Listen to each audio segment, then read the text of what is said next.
welcome back to another week of Behind the Lens.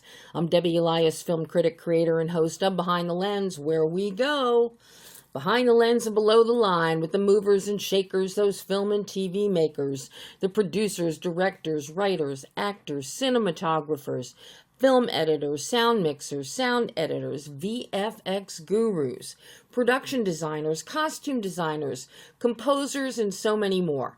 And you all know how much I love speaking with all of these artisans and breaking down their artistic visions and how they bring TV shows and movies to life for you.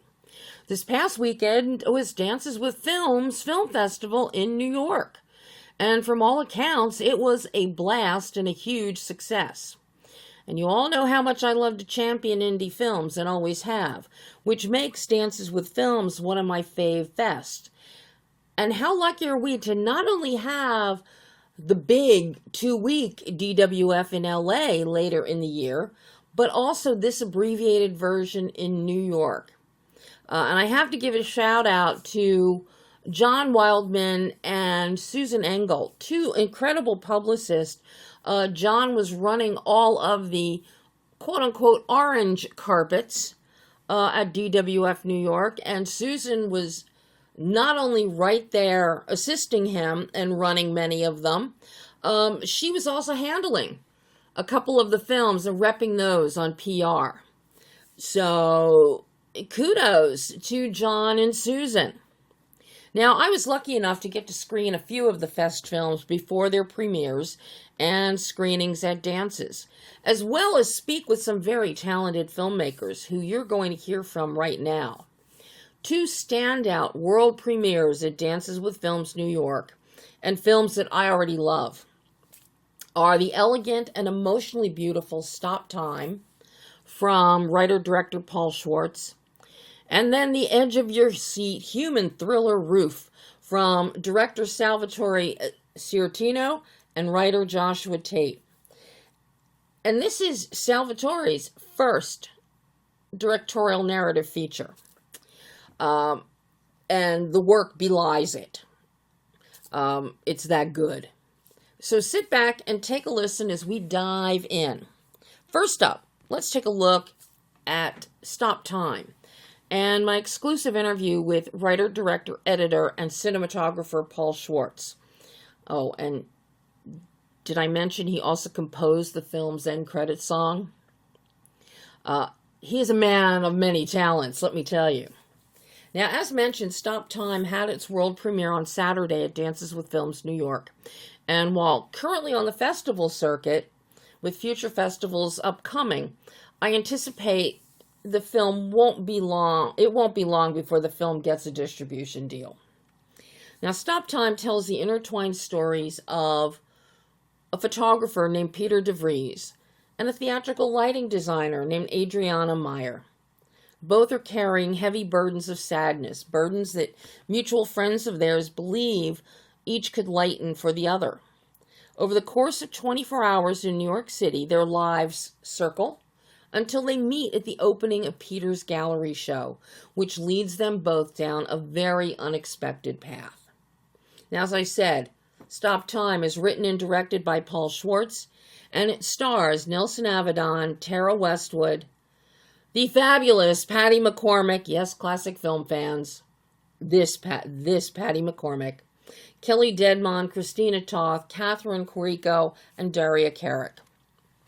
In this exclusive interview with Paul, he discussed the film, which he expanded from a 44-minute short. Now, the film is shot in black and white, and it's beautiful in black and white. The cinematography is gorgeous and explores themes of loss and discovery. And it was inspired by Paul's wife's breast cancer diagnosis. The story revolves around a photographer named Peter, with Adriana's backstory adding depth. Now, Schwartz did a mix of formats, including using Super 8 film for old home movies, and employed creative editing techniques, including time-lapse and one of my favorite visuals, superimpositions. The sound design, blending ambient sounds and music, just enhances the emotional impact of this film. Now, Schwartz, with a background in music and ballet, meticulously crafted this film, aiming for a delicate ballet-like elegance, which he definitely achieved in more ways than one. So take a listen as Paul Schwartz discusses Stop Time. Hi, Paul. Hi, Debbie. Nice to meet you. Nice to meet you. Well, as I think Susan may have told you, I absolutely love Stop Time. It is exquisite. There is a quiet elegance to it. Watching the film, it reminds me of ballet. It mirrors it. Just on every level. Your use of color. I love that it's shot in black and white, so we really see shades of gray that metaphorically speak to the emotion. And then when you slowly do introduce color, or we have color in the home movies, that is so key and so poignant. I am just in love with this film, Paul. Oh, thank you, Debbie. That's so great to hear. You're the first person from your side of the business that I've gotten a reaction from, because literally no one has seen it. I mean, other than the cast and a handful of friends. Well, everybody is in for a treat when they see this one at Dances with Films. Now, I'm curious because I know you had done a short, 44 minutes. I don't consider 44 minutes shorts. I think they're mini movies, but you did expand it into a feature length. What was the impetus for this story? All right, so for the short version or the full version? For both, since this one arises from that. What happened was I made a feature called The Season's 4 Love Stories, which went out kind of 2022 going into 2023. And it was right at the beginning of its festival trip that my wife was diagnosed with breast cancer. And that was February of 2023. And so, I dropped everything, and we spent the next 8 months of me just basically taking care of her through chemo and surgery and radiation and the whole thing. To cut to the end of that story, she's now completely fine. But it was a very serious, dark period of time. And when I emerged from that, I found that I had kind of been her cheerleader and her, everything's going to be fine, and I was like the positive force that I had a kind of let down, and I got very depressed, and I was unable to write, and I would sit in front of the computer thinking, you got to write something, and the blank screen went nowhere. And then in about February or March of 2024, Nelson, who plays the lead in this, who's a colleague of mine at the Actors Studio, called me up and said, whatever happened to that idea you had about a photographer? And I had indeed had an idea about a story involving a photographer. It was a completely different idea that I had mentioned to him, 18 months prior to that or a year prior to that, that I kind of just put it in the notebook and forgot about. And I thought, okay, Nelson's talking to me. I got to do something. And I sat down and wrote the entire 44-minute version in about 2 weeks. And that was all of the scenes that involve Peter. So if you extract Adriana's story, the whole story about her being adopted and the grandmother, just take that out. That was the 44-minute version. And we filmed that in May of 2024, and I did the editing work over the summer, and then I did a cast screening, let's, go see the film and go get a drink afterwards. And so they were all there, and at the screening, at the party afterwards, Nelson's wife came up to me and said, I'm really interested, what's Adriana's story? Because she has that line where she says, you and I both have histories. Some of yours is sad, mine too. Mm-hmm. And so Rachel, the impetus was that Rachel's saying, what's Adriana's story? Yeah. And I thought, if I can come up with a storyline for her, this could be a feature film. And the trick was finding a storyline that was not so overwhelmingly sad that she wouldn't go out that night, because it all has to happen it all has to be set within the same 24-hour period in order to conform with the existing film about Nelson, which is about Peter, which is 24 hours. And so I tried various different things, and then the story that I came up with felt that it had the proper weight to show that she has something that she's dealing with, but not so much that she couldn't overcome it. Mm-hmm. And that was sort of how the mosaic got put together. Wow. What a journey for this story. Yeah. But it's a beautiful journey. I mean, your wife is now fine and healthy, which is the best thing as part of the mosaic here. But I love how you had the core story with Peter and then Adriana. And the minute I heard that line about the sadness, it's like you want to know more about Adriana and her past. And I love the route that you took with the idea of being adopted, coming from Poland, and then adding so much gravitas to that, and joy was casting Patty McCormick as Grandma. Oh yeah, that was a real godsend. She's amazing. Oh my, I love Patty. I've interviewed her a few times, typically at TCM Film Festival. She's still going strong. She is a kick in the butt, man. Yeah, she just turned 80. It's hard to believe. Hard to believe. I know. And she's this little fragile bird of a person. Yes.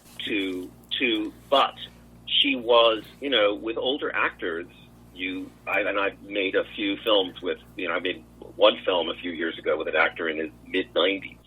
And there's always, are they going to be on the text? 100%, completely solid textually. She was perfect. Yeah. Now, once you had this all put together, you had your 44 minutes. What was your shooting process from a production standpoint?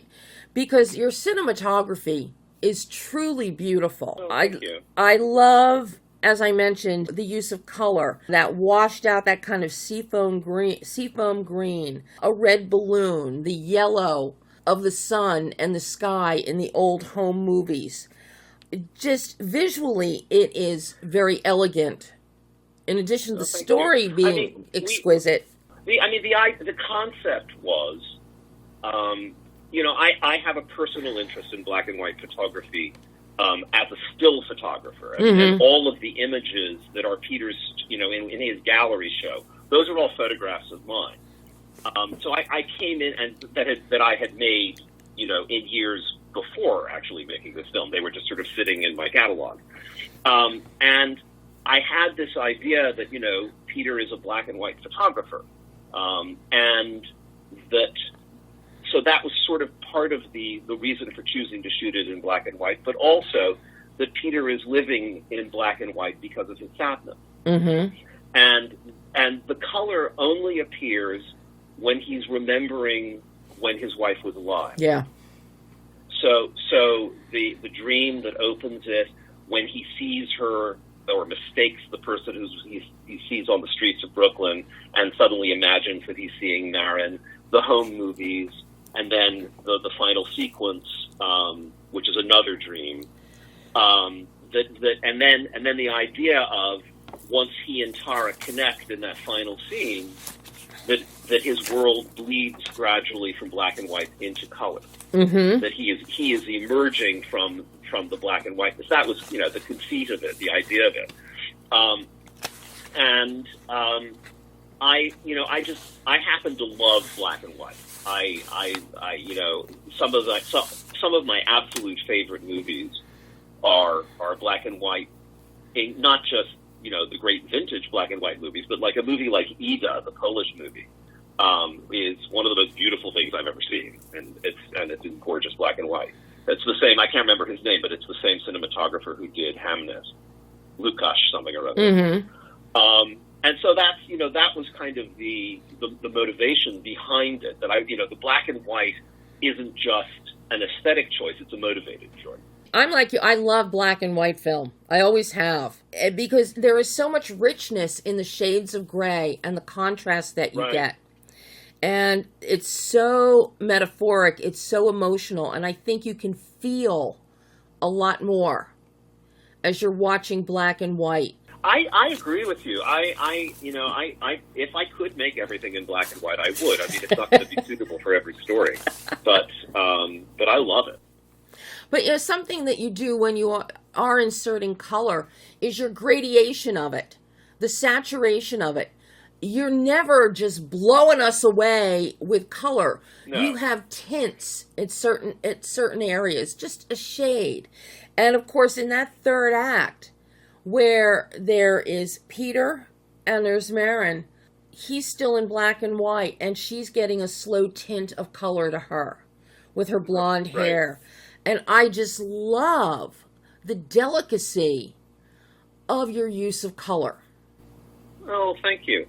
And by the way, the home movies of the little girl on the beach, that was actually shot on Super 8 film with like a 50-year-old Super 8 camera. Mm-hmm. I got a couple of those. Yeah. Well, that's why it has that look. You can't really, I mean, you could try and do that digitally, but it's not. No, definitely not the same thing. And that's what a lot of people don't realize. Just because you theoretically can replicate something today with technology, it is never quite the same. Also, by the way, when in the first time we see Adriana, and she's sitting at her kitchen table, holding the photograph, and she's having like flashbacks to Poland. That was shot in Super 8 black and white. I love when we first see the photograph that Adriana's holding, and the grain and texture, and yes, that's that's another gem of the Super 8 shooting in black and white. Right. Yeah, it's very, very, very grainy. I shot it on Triac. It works perfectly for this film, Paul. Good. What you also do in your editing process, you have some beautiful, beautiful superimpositions and dissolves. Two things that I wish filmmakers would use more often. I think superimpositions are a beautiful transition. They're wonderful with montages. Dissolves, you'd never lose the continuity of constantly cutting to black or something like that. So I'm curious about your visual choices there in going with that editing process. I'm trying to remember. I mean, the one big kind of superimposition dissolve-y thing is in the gallery when they're hanging the pictures. Mm-hmm. And what I was thinking originally was that, and that's a combination of a lot of techniques, because the shot from behind him where we see the gallery assistants actually hanging the pictures as he's telling them what to do, that's a time lapse. Yes. So it's about, probably altogether, it's probably about 45 or 50 seconds of film that we shot over a period of 15 minutes, and the camera took a frame every second. Mm-hmm. And so it has that kind of, that time-lapsey look. So that sort of is already a little bit disorienting, because it's the first time this is the only thing in the film that's in any kind of slow motion, fast motion, whatever. And then by superimposing the side shots of Peter, which are not stop time, those the idea was we're seeing inside Peter's mind as he's hanging these pictures. Yeah. And then compounding that, he's doing that. Meanwhile, Adriana's getting ready. So we see her superimposed on that. Okay, now we know what she's doing, and then we come back into the gallery, mm-hmm. and then we're at the party. So it's like it's one long visual musical passage of making the transition from him doing this thing that he's been delaying doing, which is hanging this piece all the way to it's now the actual opening, and he's going to meet Adriana for the first time. Yeah, it is an absolutely gorgeous sequence. And as you're talking, I'm even looking at my notes. Peter gets to the gallery, time lapse to hang the last photo, supers, the gallery, Adriana's dressing for the show. Right. It's just so standout, and so it's delicate. And that's the word I keep going back to about this film. The way that you use your supers and your dissolves, it adds a delicacy. Oh, well, that's great. The same thing that we get with ballet. There's a delicacy when you're watching it with the tutus floating in the air and whatnot. That's interesting. I mean, because I have a kind of substantial ballet background myself. Not at all as a dancer. My wife was a ballet dancer with American Ballet Theater for years. And she's now one of the big ballet teachers in New York City. I was involved in the musical department of New York City Ballet. Before I started making movies, I was a professional musician for years. And I composed 2 ballets for New York City Ballet, another 3 ballets for other companies. I've been around ballet my whole life. My mother was a ballet dancer. Oh my. So it's interesting that you somehow pick up on that. It just comes through in the visuals, in your pacing. It really, it emotionally resonates and shines through. So you definitely, ballet is in your blood, Paul. It is in your blood. Yeah. Now, yeah, it is. Got to talk to you about your sound. Oh my goodness. Your sound design and mix is so wonderful. When Peter is at the beach with Emma at Coney Island, and we hear the surf, the wind, the birds, the kids, especially while they're talking, slightly arguing from Emma's standpoint, and then with Peter there alone, we really hear the ambient nature of life around him. It is absolutely wonderful. As we move on later in the film, as we have the dinner, party at Mason's, it's absolutely gorgeous between the images and the sound and the scoring, the jazz piano playing and the piano with a little bit behind it. How did you go about developing the sound for this? Because the sound is just as critical in this one for the emotional resonance of the film. Well, you know, one of the things they say is that sound is actually more emotional than images. Mm-hmm. And so it is very important. You know, like I said, I have a musical background, and I also, part of my musical background professionally was that I was a record producer for 15 years. So understanding how to shape sound in the studio is something I'm quite familiar with. And, you know, as I go through my editing process, I tend to do everything at once, meaning that as I'm putting a scene together, I'm also doing the sound design, and if there's going to be music, I'm also writing the music. Mm-hmm. And sometimes I tailor the music to the images, and sometimes I cut the images to the music. It very much depends on the scene and how that scene is supposed to work.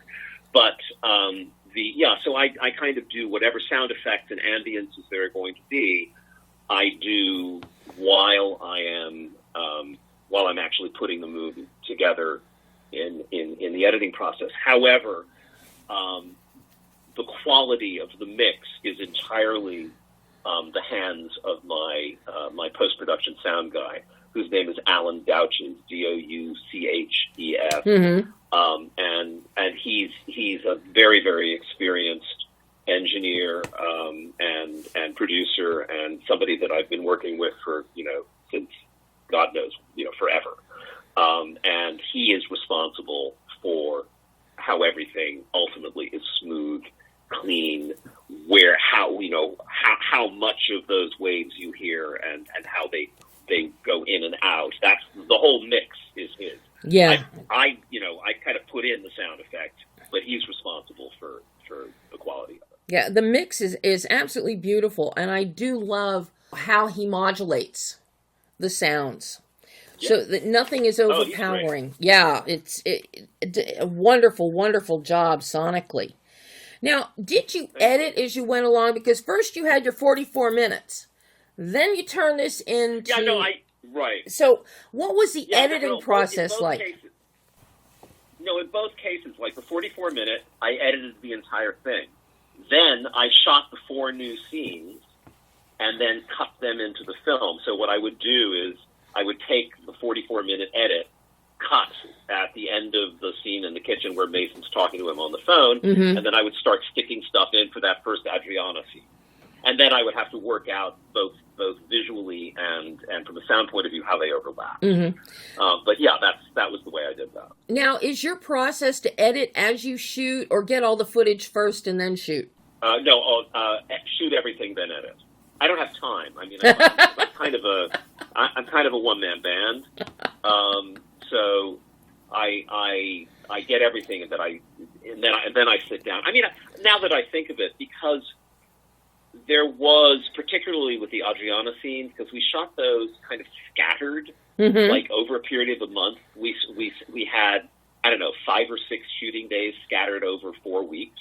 And I think I actually began looking at Adriana's first scene before we actually finished shooting. But nothing, I mean, it was very casual at that point. And you truly are a one-man band. Is there anything you cannot do, Paul? Sound mixing.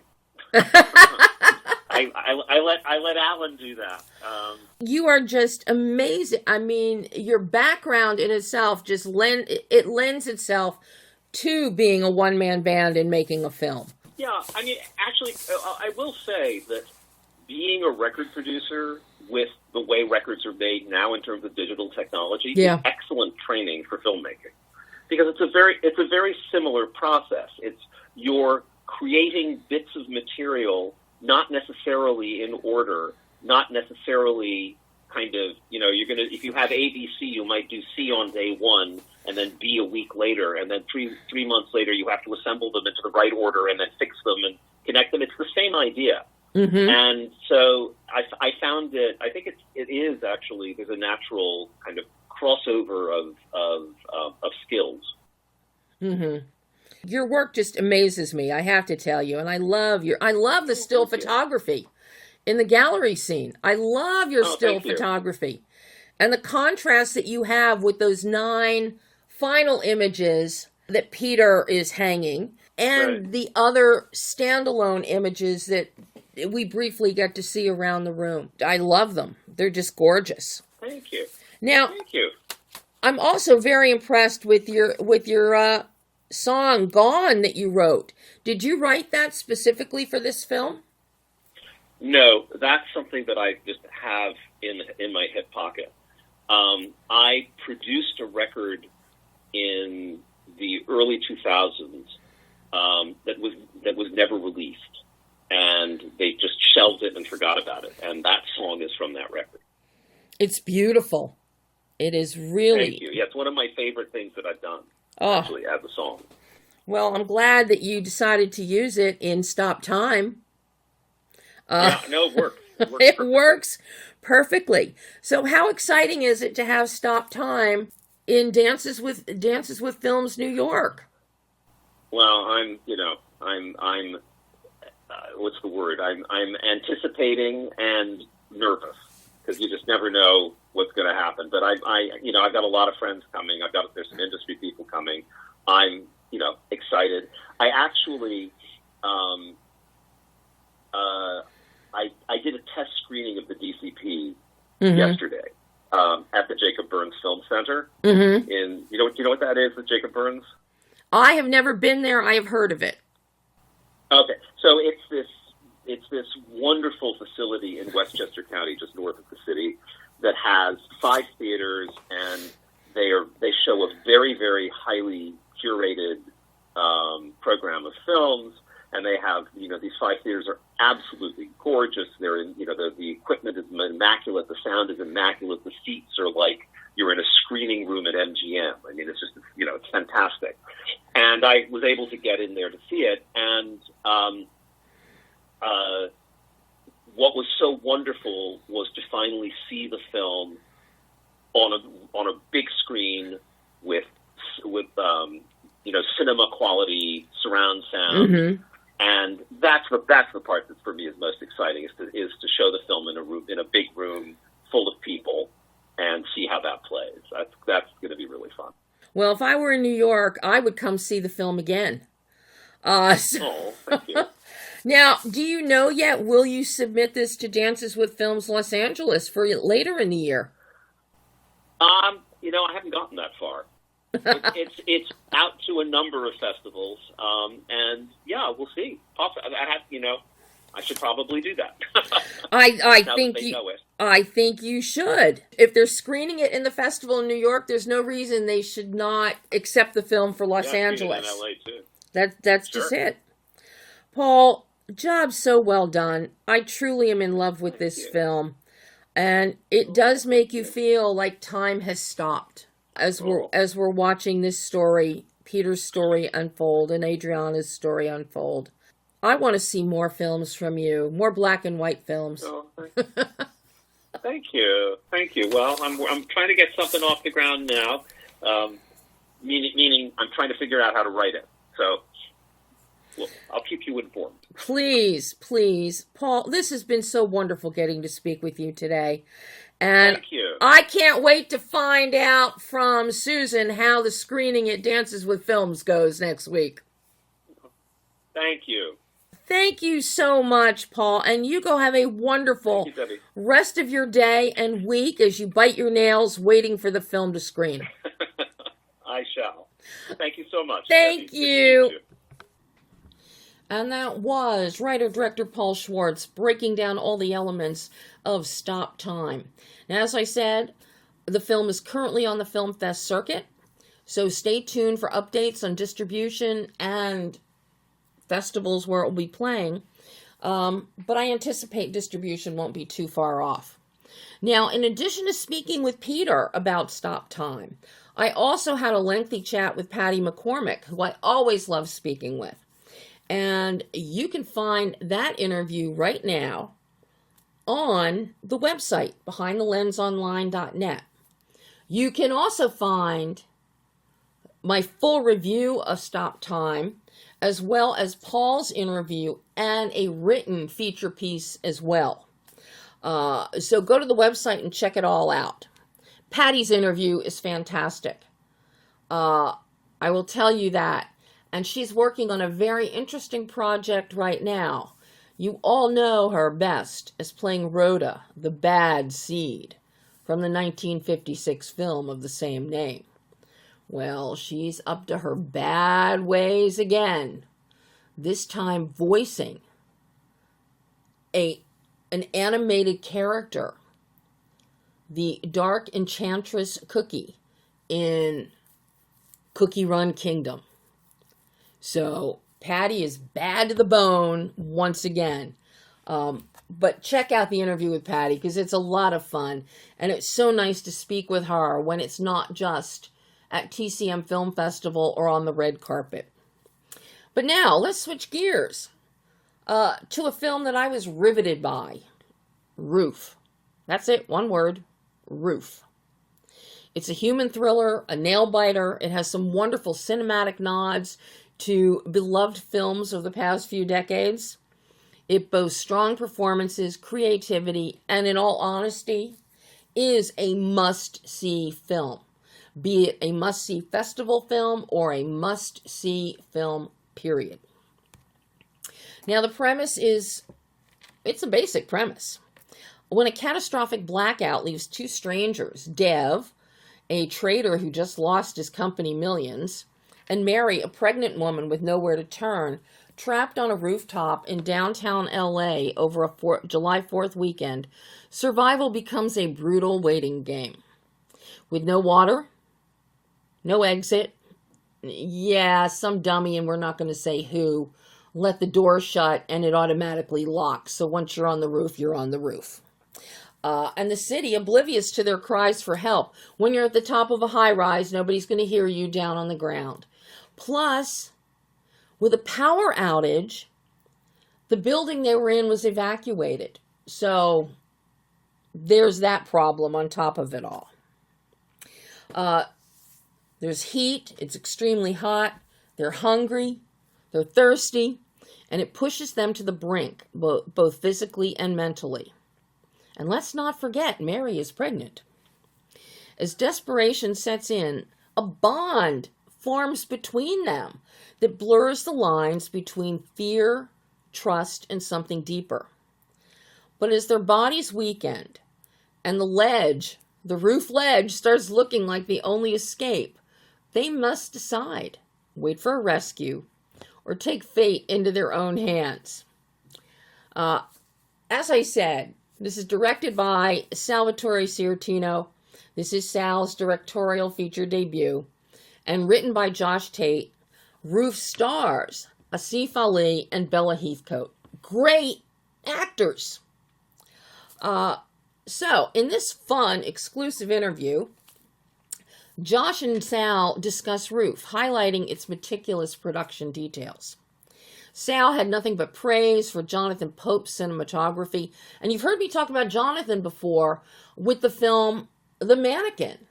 He was DP for John Berardo and did amazing things visually with that film. And he does so again here.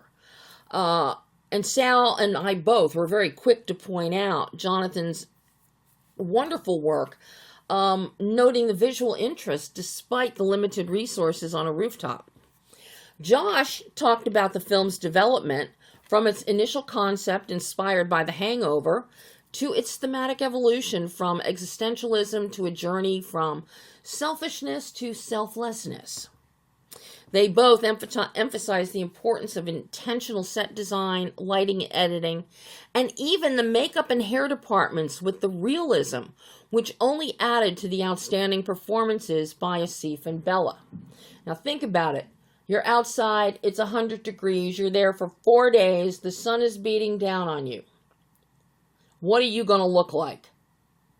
And trust me, makeup and hair did an amazing job there. Now, adding depth to the film is the score composed by Curtis Green and the end credit song by Kate Gran. Now, if Kate's name sounds familiar to many of you, it's because she's the daughter of Emmy-winning actress and General Hospital fan favorite Nancy Lee Gran, who has always kept her fans in the loop with Kate's burgeoning music career. So for all you General Hospital fans out there, make sure when this film comes around, check it out, because Kate's song is an added perk to seeing Roof. And you're going to love the story, Josh's story behind how Kate got involved in the film. So here they are, director Salvatore Sciortino and screenwriter Joshua Tate talking all things Roof. Well, I do have to tell you guys, I'm so happy to speak with you about Roof. I didn't know what to expect with this film. Sal, an amazing job. Yes. Your first feature directorial. Thank you so much. You paid so much attention to the details in this film. You're on a rooftop. You ain't got shit up on that rooftop to work with. And you've got to keep it visually interesting. You smartly bring in Jonathan Pope as your DP. I am a huge fan of Jonathan's just based on what he did for John Berardo for The Mannequin, which is a horror film. But there again, he was working with a loft for about 80% of the film.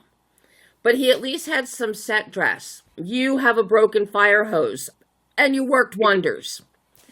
But you bring in, I have to commend the makeup process, because as they are up on the roof, we start seeing the lips cracking. We see the tar and the dirt under the fingernails. Bella's skin in particular, the cheeks and the face is getting red with sunburn. because it is the 4th of July weekend. It's damn hot, and they're on a roof, and sun is reflecting back on them as well as from the sky. Just these little details. And then you bring in all this metaphor, particularly with Dev, as he's going from this pompous moron who is so obsessed with the idea of getting rich and wealth. And slowly, we see the jacket come off. We see the expensive belt come off. We see the very expensive shoes come off. Ultimately, we get to the lighter and the watch, his father's items that I think that really was like tacitly burdening him. You take us through this so we see character development through the visuals, through actual dialogue and performance, but it's all these details that make this film so damn interesting. It holds your attention, and I love it. That's amazing. Thank you so much for the words and the recap of that. I just wanted to add too that a lot of those details, really what those are is you highlighting all the different departments that came to the table and were able to execute and push in the direction of making the film the best it could be. So thank you for recognizing and highlighting that. And then aside from the departments in the production execution itself, working with Josh writing this, a lot of that was baked into the script itself, right? A lot of that was, how do we make sure that we're not missing any piece, we're not leaving any plot holes in ways that we can to not invalidate the story itself, and then ultimately allow you to give into that world and believe in these characters and be there for their journey, right? On every level. So I'm going to start here now with you, Josh. Where did the idea for this story arise, and what was your process to developing this script? It's like, hey, we got a roof. We got 2 people on a roof. Where do you go from there? Well, I'm going to tell you something. It has a very inauspicious beginning. Sal and I would often have lunch together at work when we both worked at Bad Robot, and we would just sit around saying, wouldn't this be a cool movie, or wouldn't that be a cool movie? And everyone would just sort of like spitball ideas for a movie. And then one day we were talking about the movie The Hangover, and we were like, what happened to the guy while he was on the roof? That's the whole like plot twist at the end, is that he was just locked out on the roof the whole time. And then we thought that was kind of a funny idea, and we just started extrapolating from that. And then originally the script was about one man stuck on that roof, and it was much more existentialist. He goes crazy. He starts talking to a bird, and it was very much about the destruction of identity. It was sort of our core theme. And then I clearly remember the call we had with Brian Burke, who also used to work with us at Bad Robot. He's like, guys, you need someone else in the movie. You can't have a one-man monologue for 88 minutes, there is a script where it is a one-man monologue for 88 minutes. So we started thinking about, well, what other thematic elements could we bring in that would be expressed in a character that would deepen the story? And it went from being the sort of existentialist idea about the destruction of identity to this idea of taking a journey from selfishness to selflessness, which we think is, as human beings, is a critical journey that we should go through, and many of us do go through. And we expressed it in Dev in the way that you described earlier, and then we expressed it in Bella in the way she deals with her child. And the minute that happened, the minute we as with all things creative, they very often happen, but there's an accident that sort of is the tipping point. And then then you start piling on, and then you start realizing you have something, that you're on a path that interests you. And from there, it became 6 months really of just me and Sal talking every week, and I was writing, and he was giving me ideas, and we were just sort of we were on the phone all the time and over email all the time. And then that created one version of the script. And then when we get on set, and we've hired Asif Ali, who is a brilliant comedian. And, I remember reading this about Woody Allen years ago. He's like, these are the line, but if you have something else you want to say, you can say that too. And I just think that's a great way to give actors freedom. And Sal told that to Asif. And so some of the funnier lines in the movie, as much as I'd like to take credit for them, they're off Sif's. In the moment, he said, this or that. So it was, the development process, it was long. It was a solid year and a half, probably, of us talking through it before we arrived at, the day one of shooting. And, but, and then it was Alcif's contribution, and then it was, of course, Julian's contribution when we edited the movie. The movie, believe it or not, we shot the movie in order, but the scenes are not in perfect order that we shot them. Mm-hmm. There is, I don't know the sequences of it, but we realized, you can, I think Sal agrees with this, you can never be precious with your own work. You have to let the work decide what it wants to be, and then you have to be humble enough to follow that. And that ended up involving some reorganization of the story, to the point where it is now, where the cut you saw is like, okay, we're happy with this. This is telling the story we wanted to tell in the way we wanted to do it with the means we had, and now go with God. Like, let's have audiences see this movie, and it's out of your hands now. I can't speak for Sal, but it's always a little terrifying before you talk to someone who's seen your movie, because you have no idea what they think about it. And it's an important thing to you as a person who created it. So I'm thrilled that you enjoyed the film. It's always, honestly, the best thing you can hear from anyone. It's just that you enjoyed your movie, and you're like, thank God, because that's what we wanted out of it. Well, and I definitely enjoy the movie, but beyond enjoying the movie, I can enjoy a movie, but then it has all kinds of structural and production issues with cinematography or with editing. Here, sure, I don't see, there is none of that. You have paid attention. That year and a half work you put in before you went into production, and then working in post with Julian. And I think Julian's worked with a lot of the previs editing that he used to do, and I think still does. I think that really pays off, because you have some beautiful, beautiful editing sequences here. You make great use of superimpositions, which I think filmmakers don't take advantage of enough, because it adds a really nice cinematic element to a film, especially an indie film.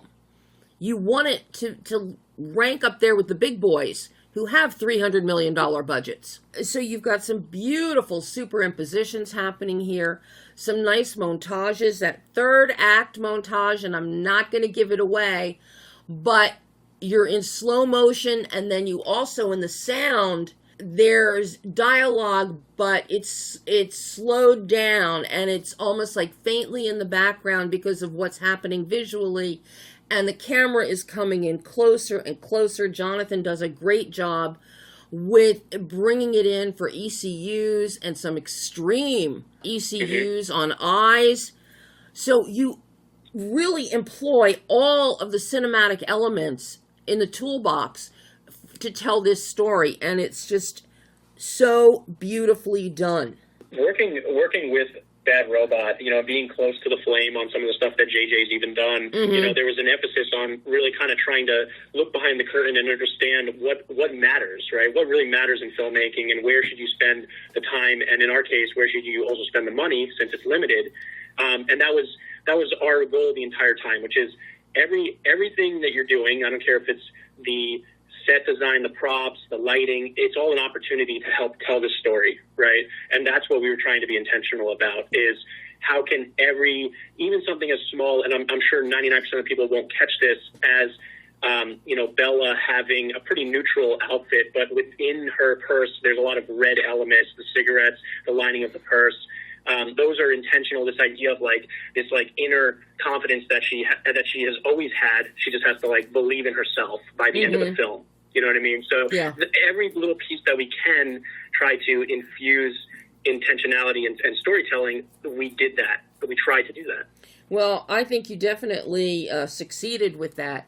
Now, I've got to talk to you, Sal, about your work with Jonathan Pope, and the cinematography. And this is also where your production designer, where Charity Honeycutt's work comes into play, with what is on that roof that Jonathan can then turn around and keep adding visual interest, because people are going to get bored really quick if we got two people sitting on a roof in the same spot for 4 days. But Correct. that's not what happens. We get a variety of visuals. You make the most of angles and little things. Like the fire hose. It sparks references to Die Hard. Yes. And you've got a couple... That is not an accident. That is not an accident. We talked about Die Hard a lot. Well, considering you got the fire hose and you've got a vent. Immediately, you've got your Die Hard. You've also using the window cleaner bucket that is down on the ground, or almost to the ground. I immediately went to Martin Campbell's cleaner with Daisy Ridley. Oh, that's right. Yeah. Yeah. So you've got these great cinematic references in here. And as I'm watching, I knew that they were purposeful, especially the fire hose. Yeah. But you bring... I think that's also a little bit of like, you know, the love of filmmaking that Josh and I have is like, those are films that we admire, you know, things that we think worked well and we wanted to, you know, kind of pay a little bit of homage to. So there is a little bit of that for sure that comes across in it. As far as the question you asked about working with John, that was an incredible experience. You know, he was on board very early with the idea that there were going to be many limitations that we had up on this rooftop, especially when it comes to lighting itself. Yeah. And I know that a lot of DPs want all the time in the world to set up their shots and light it the way they want and make it look exactly the way it's supposed to. But also, supposed to is a subjective thing as well. You know, we wanted to try to lean into the grittiness, understand that it was going to be limited to what we could get across and get done. So a lot of bounce cards, a lot of, you know, flags to shade stuff, but not a lot of literal lighting within it, other than, you know, nighttime stuff. So he was just on board early.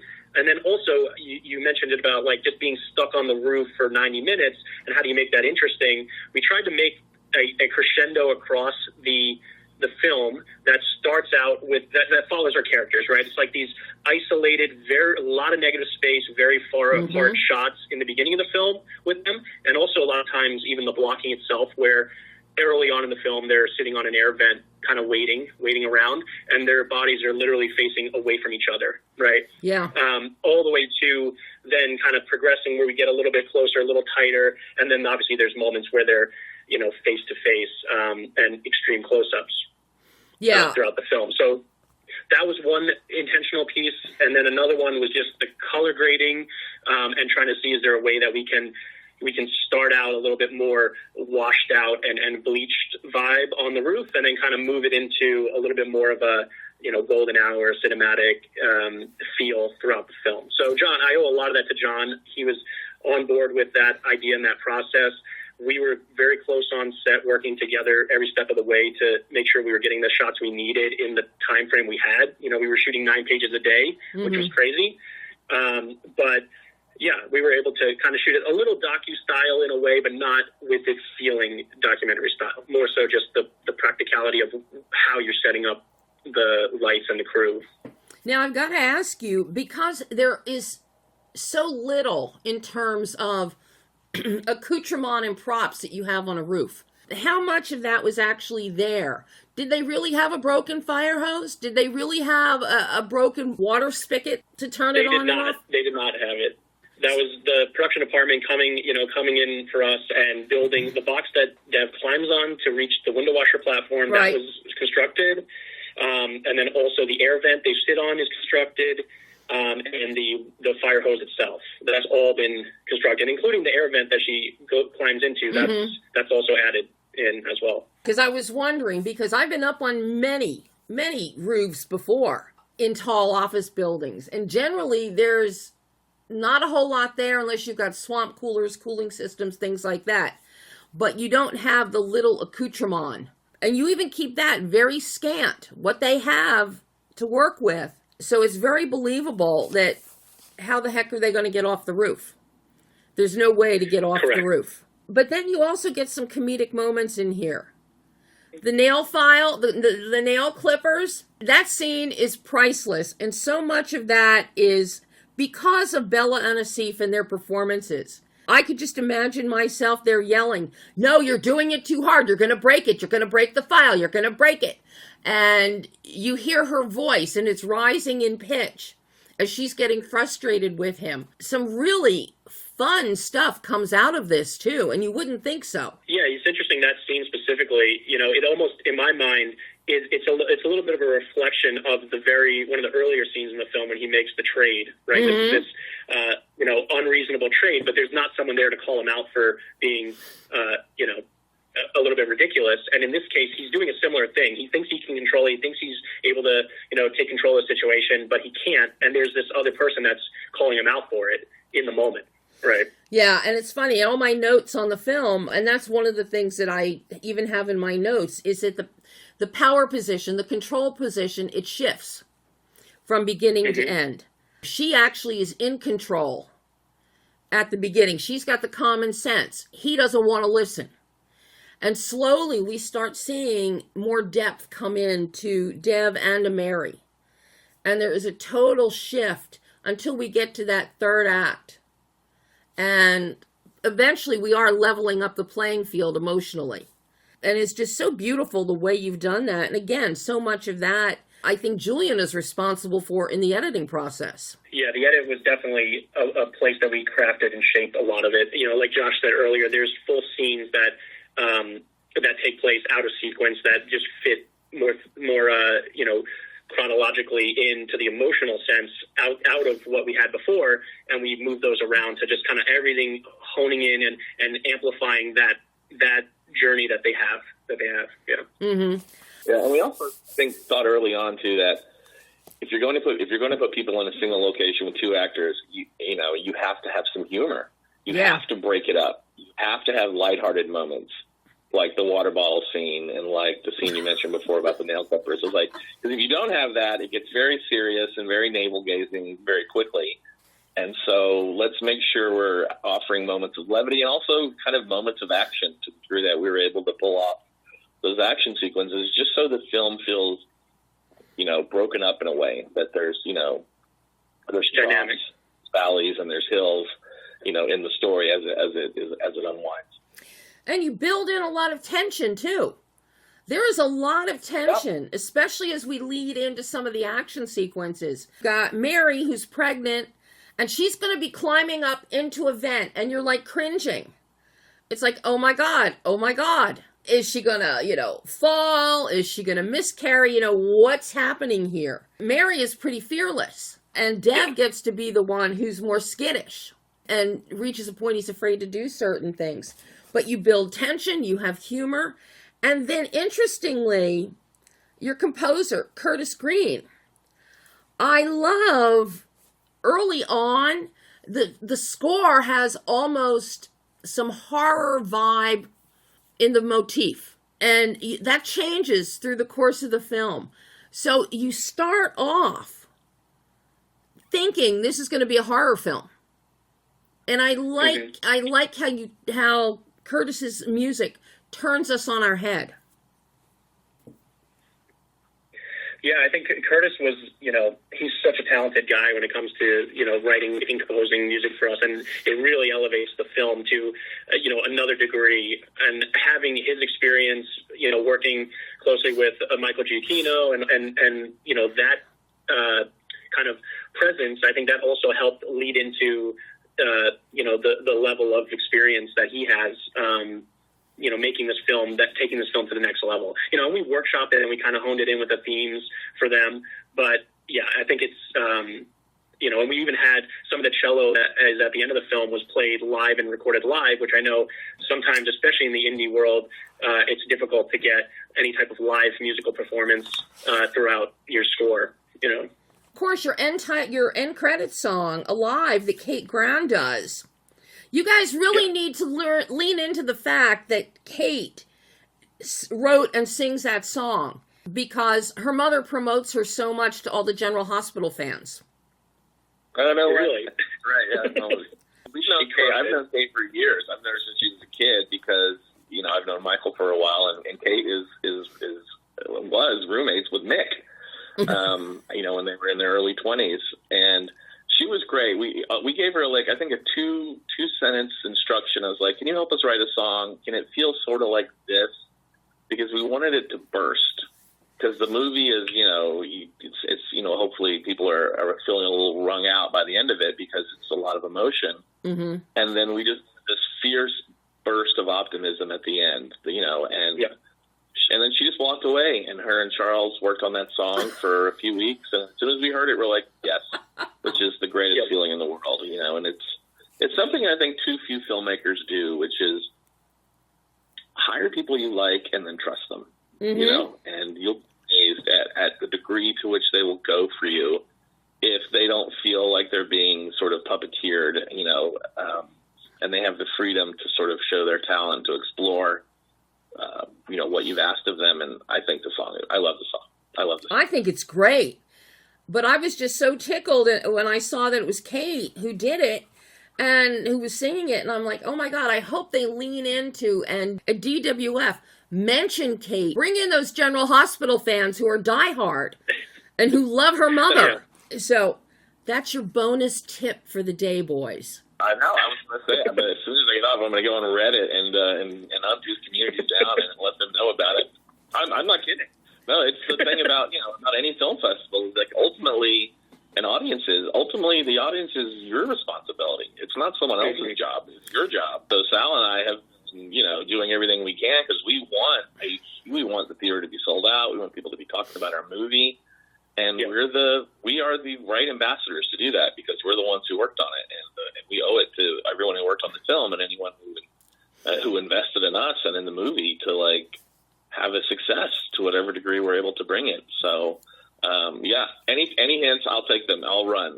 I will run with them. But Josh, I have to commend you for what you just said. That so many indie filmmakers who don't have a big PR machine behind them, many who don't even have a publicist, and for over 40 years as a critic, I've been telling indie filmmakers a lot in your budget when you're going out on the festivals. Get yourself a publicist to help get the word out.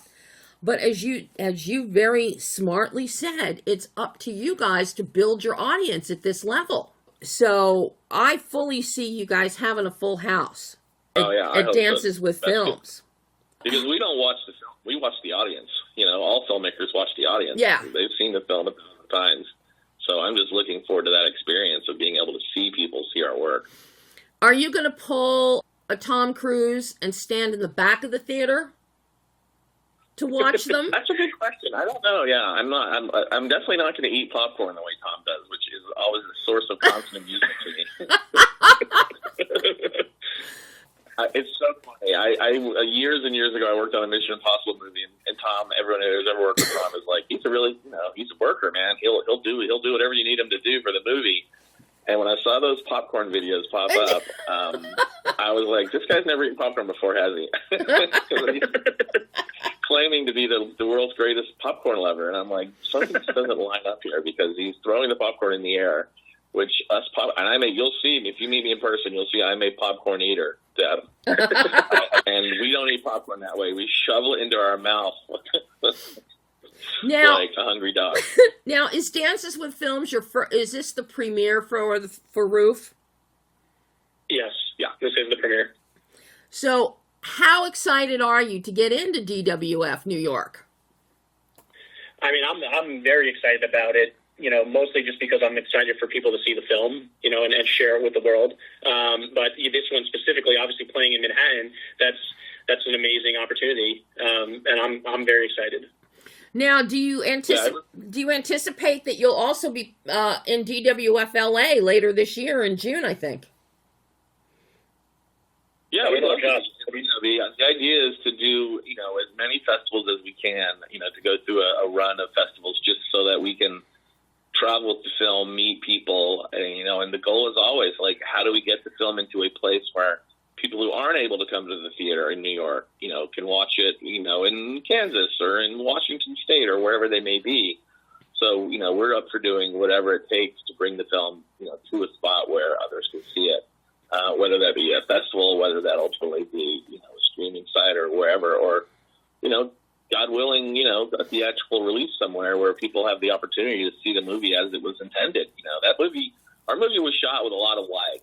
There's some Lawrence of Arabia shots in this movie because we're that's how you have to make a movie the way you want to make the movie. Don't try to overthink it. Do what you're passionate about and then see how it works out. And sizing was a big Sal and I talked a lot about that. I talked about the sizing of the frame because we wanted it to feel bad, and we knew we had limitations because of the location. So we were trying to figure out every way possible to open the film up to audiences, to make it feel a little, bigger than it may have been. Well, and by doing that, Josh, going with a lot of wides, and it also, nobody gets really tired of looking at blue skies or fireworks at night or something like that. Okay. But it also makes those close-ups that much more impactful when we get them. Yep. When we see Dev's fingernails that have tar underneath them all around the cuticle, it's like, my God, I wouldn't want that man touching me, coming near me with the dirt on those fingers. But it's very striking when you have that contrast. And that's another one of the great things by having Jonathan as your DP, because I picked up on his work where he does work in contrast, visual contrast, that adds so much to your storytelling. Now, you shot this in Knoxville, correct? We did. Yep, that's right.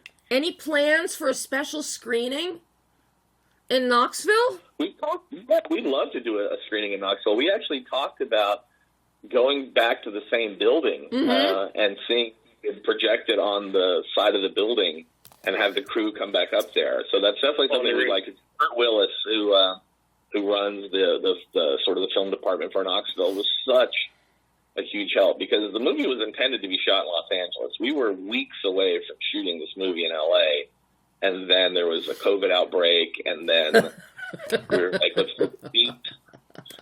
just wait a minute, and then during the time we were waiting, the idea of Knoxville came up, and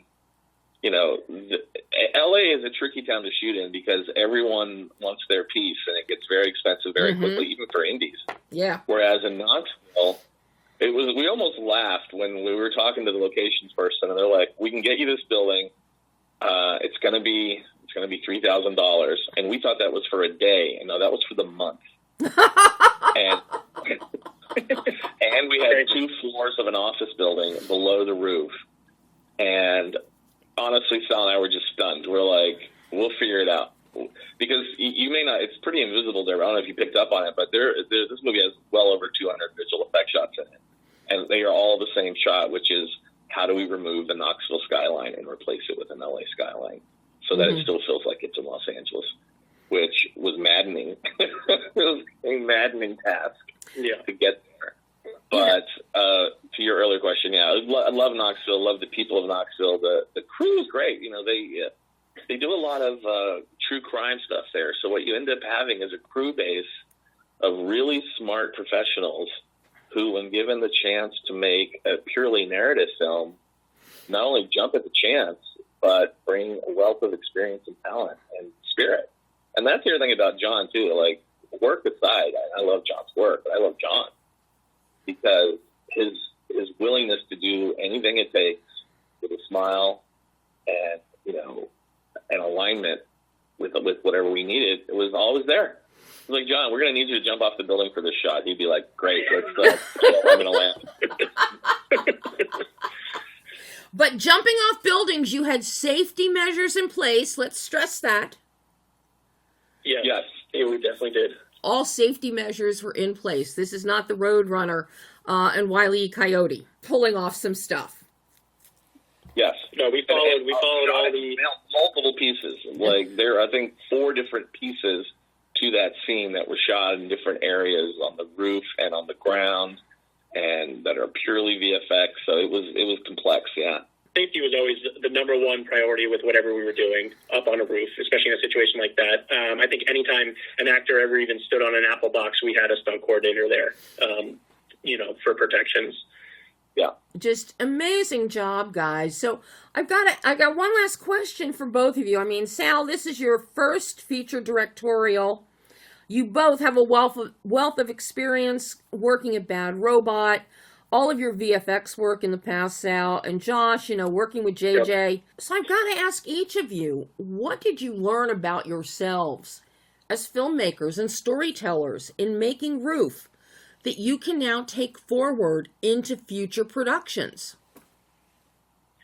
For me, I would say that, obviously as the director of the film, there was a little bit of clarification about what that role even is.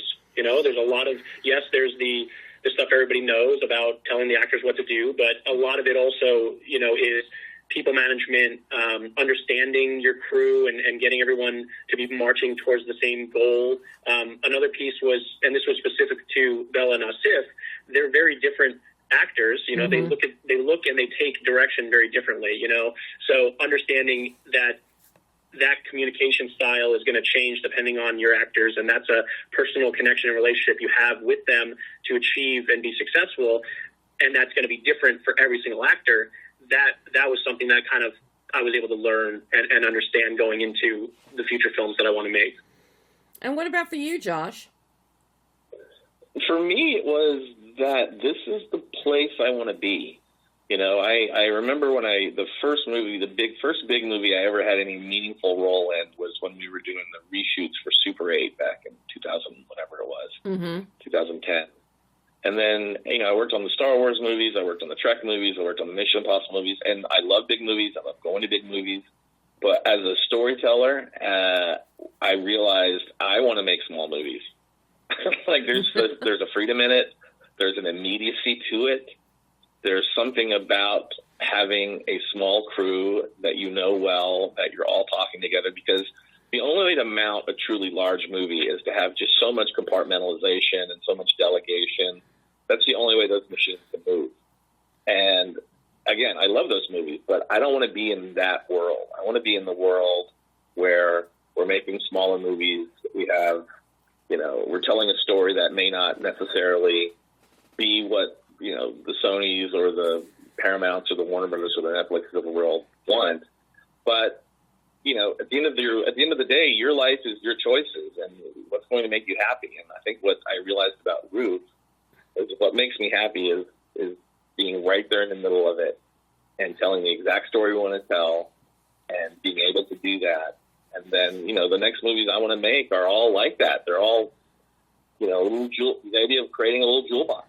It's not a lot of money, but also not a lot of risk because it's not a lot of money. And hopefully still being able, the tools today are so powerful. The idea of being able to pull off a beautifully cinematic image on an iPhone and to be able to edit and color your movie in Resolve, which is free. You're like, wait a minute, what is holding us back? All the tools that I came up making independent films on 16 millimeter film. Mm-hmm. There was real costs that you could not avoid. You had to pay for the film, you had to pay for the processing, you had to pay for the inner positives and the inner negatives and the negative cutting. That was all real costs that you could not avoid. That is all gone. All that matters is the time that you're able to commit to it and the people you're able to convince to join you. And I just realized that is the place I want to play and live. Well, from what I'm seeing from both of you with Ruth, you're both playing in the proper sandbox for the stories that you want to tell. And I can't wait to see. Are you going to work together on more or go your separate ways? Do you know yet? Sal and I have things we want to make together already. Yeah, it's just a question of when are things going to line up that we can do it? Well, we have a great one. No matter what you guys do. Stories we're going to tell one day. Well, no matter what you guys do, count me in as watching. I am really impressed with what you've done with Ruth, and I really do love this film. I can't wait to hear about the audience reaction after they get to see it. Thank you so much. Thank you so much for everything. I fully expect you to get a distribution deal very quickly. Here. Cheers to that. Do you own a distribution company? No. But I'm watching this film and I'm thinking this would be perfect for Vertical. Maybe Gravitas as an alternative and not a primary, but Vertical, I think, definitely. Even Aura Entertainment. Mm-hmm. But Vertical is the one that just leapt out at me watching this as a great fit for a distributor. Oh, great. Good advice. Yeah. So I think there's a lot of opportunity. We just have to get eyes on the film and have people, fall in love with it the same way that we did and how you enjoyed it, and then kind of go from there with it. Well, my fingers are crossed, and have a wonderful, wonderful premiere at Dances with Films New York next week. Thank you so much. It's been a real pleasure talking to you. We really appreciate it. Thank you, guys. I hope I get to speak with each of you again. And if you're in DWFLA later this year, I'm sure I'll run into you there. Oh, great. Amazing. That's awesome. Good. Great. Thank you so much. Thanks, guys. Bye-bye. Thank you so much. And that was Sal Sciortino and Josh Tate talking Roof. Now keep your eyes peeled for this one, because you don't want to miss it either at future film festivals or on distribution, which I expect will be sooner rather than later. And I'm thinking off the top of my head, Vertical Entertainment, I hope you look at this film, because this is something right up your alley. Vertical or even Saban. So I'm crossing fingers for both of the films today, Stop Time and Roof. But Roof, I see it right in the wheelhouse for those distributors. So that is all the time we have today. Make sure to join me again next week when I'll have more interesting conversations with very talented filmmakers. So until then, I'm Debbie Elias. This is Behind the Lens.